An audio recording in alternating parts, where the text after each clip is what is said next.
রয়েছে, তবে আপাতত আমরা সেটাই কিন্তু দেখতে পাচ্ছি।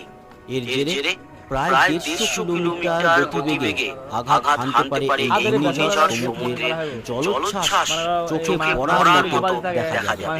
18 থেকে 20 ফুট উচ্চতায় উঠতে পারে ঢেউ এবং মৎস্যজীবীদের আগামী শুক্রবার থেকে মানা করা হয়েছে সমুদ্রে মাছ ধরতে যেতে।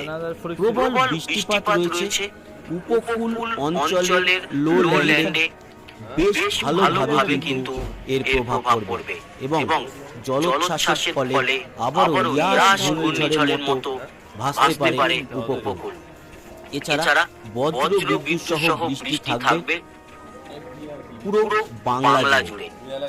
সমুদ্রের জলোচ্ছ্বাসের জন্য উপকূল অঞ্চলে যে সমস্ত কাঁচা বাড়িঘর, সেই বাড়িঘরগুলোর উপরে এফেক্ট পড়বে এবং এই ঘূর্ণিঝড়